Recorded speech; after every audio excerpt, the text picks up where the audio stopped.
ഈ നോമ്പ് നാളുകളിൽ നമുക്ക് നല്ലൊരു വിശുദ്ധീകരണം ആവശ്യമാണ്. വിശുദ്ധ മാർക്കോസിന്റെ സുവിശേഷത്തില് 11-ാം അധ്യായം 24-25 വാക്യങ്ങളിൽ പറയുന്നു, നീ പ്രാർത്ഥിക്കുകയും യാചിക്കുകയും ചെയ്യുന്നത് എന്തും നിനക്ക് ലഭിക്കുക തന്നെ ചെയ്യും. എന്നാൽ നിനക്ക് ആരോടെങ്കിലും വിദ്വേഷമോ വെറുപ്പോ ഉണ്ടെങ്കിൽ നീ ആദ്യം അത് ക്ഷമിക്കുക. അപ്പോൾ സ്വർഗത്തിലുള്ള നിന്റെ പിതാവ് നിന്റെ തെറ്റുകൾ ക്ഷമിക്കപ്പെടും. കർത്താവായ യേശുവിന്റെ പ്രബോധനവും വാഗ്ദാനവും അടങ്ങിയ ഈ വചനം ഈ നിമിഷം നമ്മുടെ ഹൃദയത്തിൽ നിറയട്ടെ. ഏതൊരു വ്യക്തിയായിക്കൊള്ളട്ടെ, ജീവിത പങ്കാളിയാകട്ടെ, മക്കളാകട്ടെ, മാതാപിതാക്കളാകട്ടെ, സഹോദരങ്ങളാകട്ടെ, വേണ്ടപ്പെട്ടവരാകട്ടെ, ഒരു തരിവർ പോലും ഉള്ളിൽ വെച്ച് പ്രാർത്ഥിച്ചാൽ ആ പ്രാർത്ഥനയ്ക്ക് ഉത്തരം ലഭിക്കുകയില്ല. വിട്ടുകൊടുക്കുക ഈശോയിലേക്ക്. ആരോടെങ്കിലും ഈ നിമിഷം വെറുപ്പായിട്ട് മനസ്സിൽ തോന്നുന്നെങ്കിൽ ഈ നിമിഷം സമർപ്പിക്കുക. യേശുവിന്റെ നാമത്തിൽ അവരോട് പൂർണ്ണമായി ക്ഷമിക്കുന്നു എന്ന് ക്ഷമിക്കുവാനുള്ള കൃപ നീ തരണമെന്ന് പ്രാർത്ഥിക്കുക.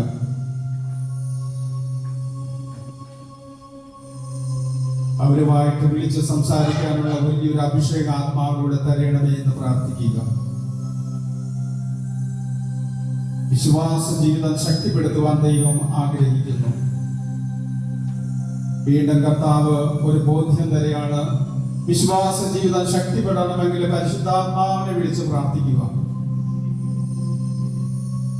ഇതാ നമ്മുടെ എല്ലാ മേഖലകളെയും ഈശോയിലേക്ക് സമർപ്പിക്കുക.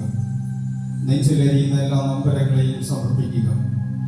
ശാരീരിക പീഡകൾ, അസ്വസ്ഥതകൾ, രോഗപീഡകൾ, എത്ര മരുന്ന് കഴിച്ചിട്ടും സുഖമാകുന്നില്ല. ഒരു രോഗം കഴിയുമ്പോൾ അടുത്ത രോഗം വരുന്നു.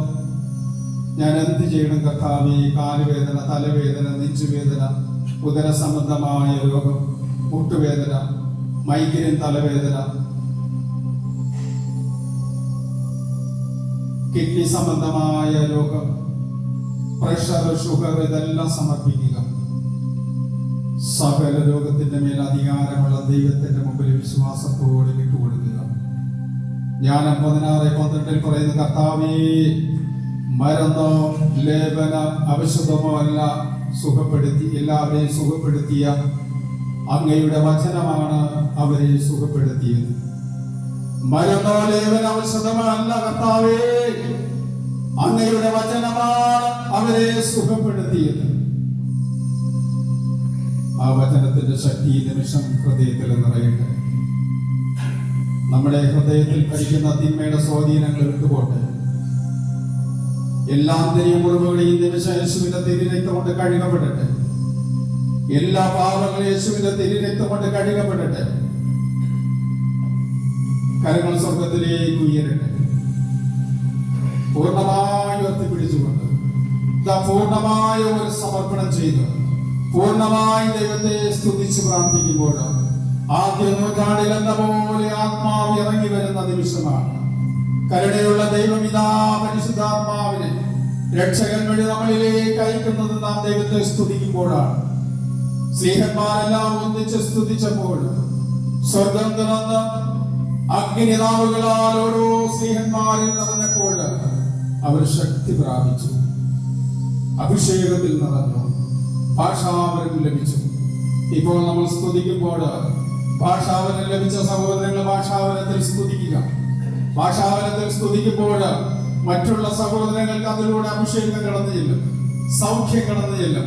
ഇതാ നമ്മൾ വിശ്വാസത്തോടെ യേശുനാമത്തിൽ സ്തുതിക്കുന്നു.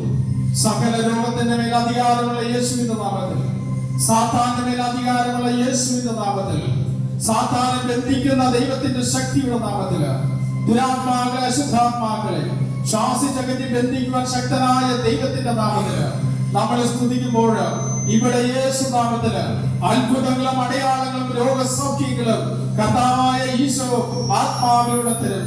വിശ്വാസത്തോടെ എല്ലാ മക്കളും സ്തുതിക്കട്ടെ. ഹല്ലേലൂയ, ഹല്ലേലൂയ, ഹല്ലേലൂയ, ഹല്ലേലൂയ, ഹല്ലേലൂയ, ഹല്ലേലൂയ, ഹല്ലേലൂയ, ഹല്ലേലൂയ, ഹല്ലേലൂയ, ഹല്ലേലൂയ, ഹല്ലേലൂയ.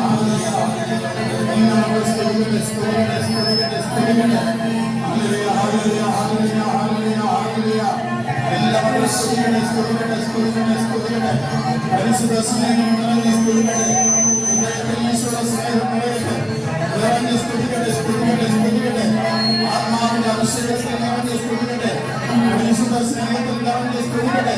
എല്ലാവരും സ്തുതിക്കട്ടെ. സ്നേഹത്തിന്റെ എല്ലാ മാലിന്യങ്ങളും യേശുവിന്റെ തിരുരക്തത്താൽ കഴുകപ്പെടട്ടെ. ആത്മാവിന്റെ അഭിഷേകം നിറയട്ടെ. സകല ബന്ധങ്ങൾ അഴിയട്ടെ. വൃദ്ധവിഷാദിന്റെ എല്ലാ കുട്ടികളും യേശുനാമത്തിൽ അഴിയട്ടെ. സകല രോഗത്തിന്റെ കെട്ടുകൾ അഴിയട്ടെ. സകല പാപത്തിന്റെ കെട്ടുകൾ അഴിയട്ടെ. വിശോധവസ്ഥകൾ മാറട്ടെ. രോഗികൾ സുഖം പ്രാപിക്കട്ടെ. ജോലി തടസ്സങ്ങൾ മാറട്ടെ. സാമ്പത്തിക കിട്ടുപോട്ടെ. എല്ലാം സ്തുതിക്കട്ടെ.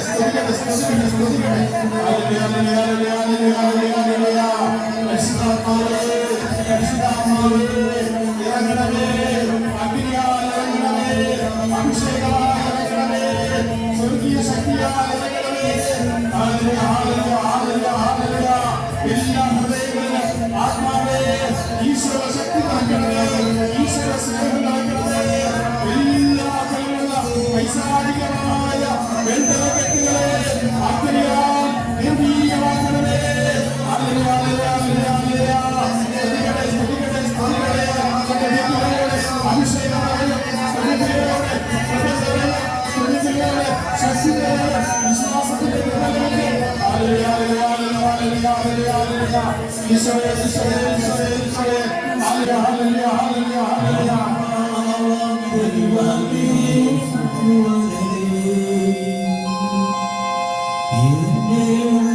വസിക്കാൻ